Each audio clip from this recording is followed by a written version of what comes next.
What's going on, guys? Today I'm going to be making a bit of a discussion video kind of talking about the gearing progression in RuneScape 3. So if you're here to listen to that, crack one open and kind of just listen along. And if you guys have anything to add into the comment section below, definitely add it because I'm not sitting here acting like I'm Frog Jesus or something, even though my character might look like it.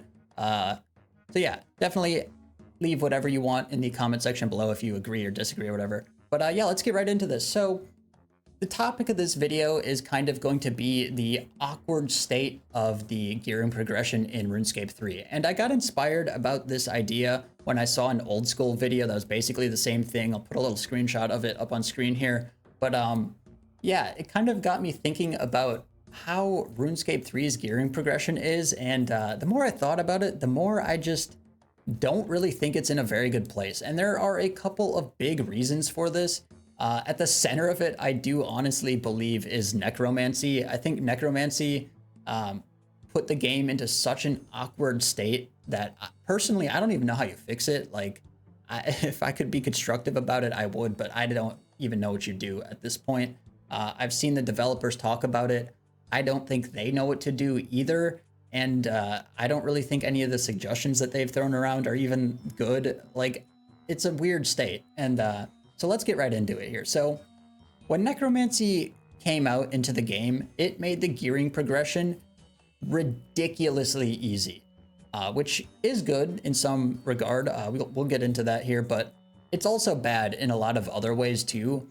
And I think the reason it's so bad is because necromancy is so unbelievably easy to gear up and the other styles are so ridiculously hard to gear up that it makes it like the dichotomy between necromancy and the three other styles is so large that it just feels terrible. And I think for most players, again, if you guys disagree with this, leave it in the comment section, or if you agree, I guess same thing.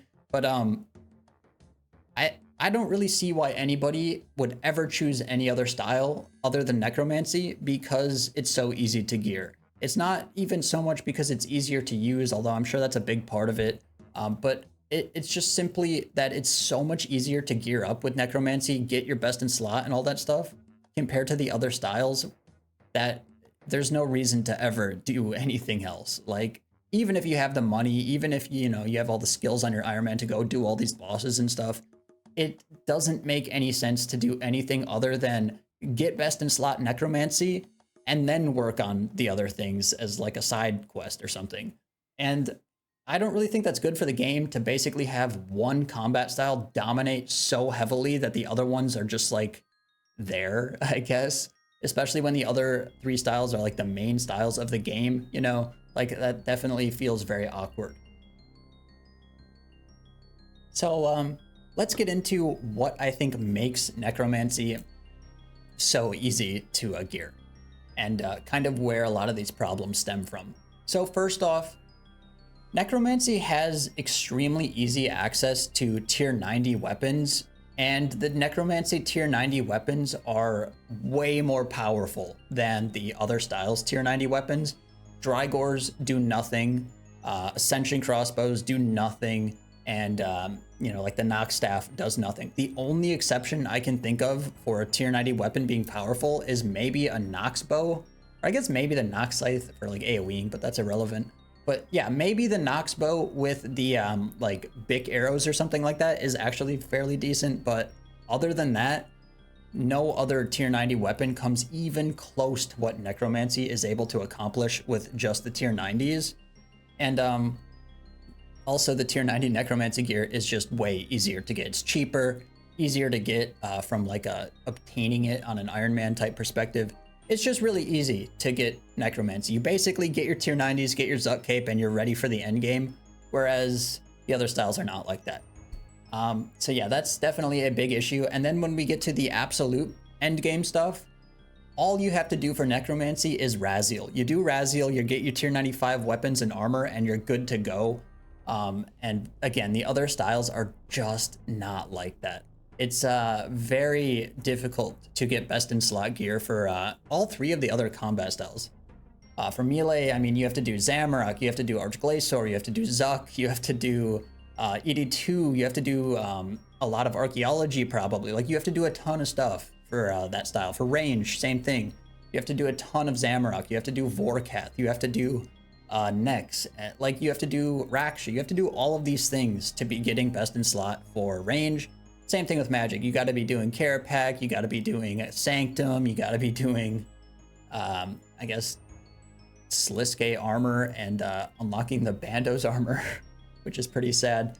But like, again, you have to be doing a ton of stuff for that style as well to be getting your best in slot, whereas Necromancy, all from one boss and the skill tree.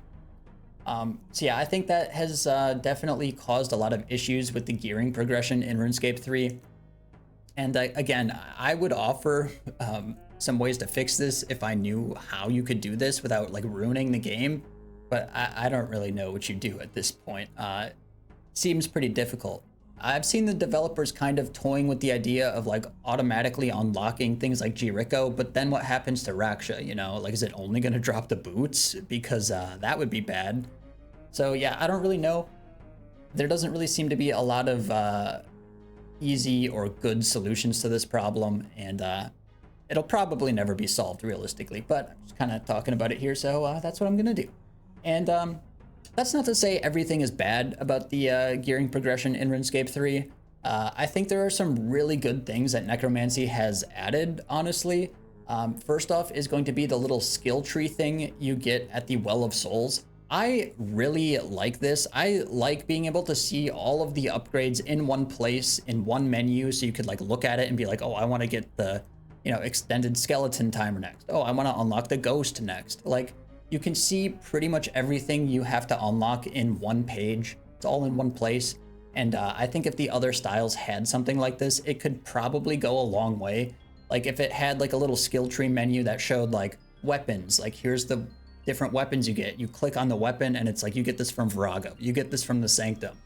It would show the ability codexes, you know, you get G-Conk from Carapac, you get the Fracture Staff from Carapac. Like, I think something like that could go a long way for these other styles, just to be able to tell like where you get everything. It's all in one menu, it's easy to see, and you can just look at this one menu and be like, oh, I want to go do that next. So yeah, I think something like that could potentially be really good for the other styles. Just like a page where you can see what you need to get and where you could get it would probably go a long way. So yeah, something like that definitely is really good. But yeah, I think there are other interesting things that Necromancy has done. I think the progression system of Necromancy is actually like decent. If other styles could have this, which maybe this is the same thing as a skill tree, I don't know, but it's really easy to understand how to get best in slot Necromancy gear, like I said. And I think I said this, so it's redundant, but the other styles just aren't like that. And some way to be able to see like, oh, if I could like get this gear and upgrade it to another piece of gear, like maybe could do a lot for something like magic. I don't really think the way that range did its armors is very good for the game, where it's basically like the Dracolich armor is just a standalone armor set where it takes almost no upgrading. Like sure, you use some Nex gear or whatever to make the essences, but for the most part, you just make a piece of gear and there's no upgrade process required. Same thing with the Raziel gear, honestly, where you just like get it as a drop is not great. And some sort of upgrade system probably could go a long way for some of these pieces of gear, just so you could have that progression and be like, oh, I upgrade my gear, instead of, oh, now I have this piece of gear that is just in my bank, I guess. Like, I don't know. Maybe that's too much to ask for, but I think upgrading gear is a great thing to do, honestly. Like upgrading, you know, keeping the old piece of gear, making it better and better and better, instead of just taking this old piece of gear and selling it, throwing it in the trash, or, you know, whatever. So I don't know how I feel about that, but I do think it's an interesting concept to play around with if they could, but will never happen, so we don't have to worry about that.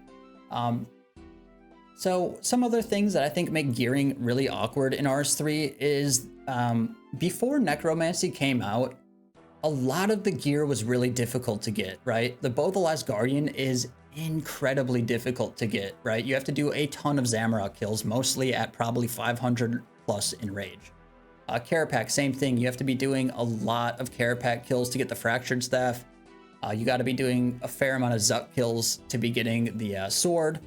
You know, Masterwork Spear, everything. It takes a lot to be getting all of these pieces of gear. And then it seems like Necromancy came out and it like flipped 180. Everything is super easy to get now, for the most part. Not everything, but mostly everything. Raziel gear, incredibly easy to get. The boss is super easy. It's fast. It drops everything as a whole item instead of a piece. And it's just really easy to be getting best in slot Necromancy. Same thing with the new Wand and Orb from the Sanctum of Rebirth. Super easy to get these items. You can get them from normal mode at a decent rate. 1 in 100 is really not that bad. And yeah, it's just super easy to be getting this gear, so much so that I think it's probably too easy. And maybe some of the older gear is too hard to get in a lot of cases. Like, I do think the Bow of the Last Guardian is a real grind for somebody to grind out like an Iron Man. Not that I think that's a problem, but I think when you compare that, that's where the problem is like one is super easy, the other is super hard. And like it just kind of leads back to the initial problem that I had where Necromancy is so much easier. There's no reason to use anything else. So yeah, I don't know. I think gearing progression in RuneScape 3, definitely pretty awkward right now. I don't really think it's in a very good place. And I think there are a lot of improvements that should be made, but honestly, I don't even know what those improvements are. Like I said, it's a pretty tough situation out here. And I think part of that's the game's 20 years old, you know what I mean? So it's gonna have some problems. But yeah, if you guys agree or disagree with anything that I said in this video, definitely leave it in the comment section. I could keep going on about this topic, but we're already at like 12 minutes or something. So just keep it a little shorter for today for a discussion video. But if you guys made it this far in the video, definitely drop a like on it. It does help promote the channel quite a bit. And thanks for watching, guys. I will see you in the next one.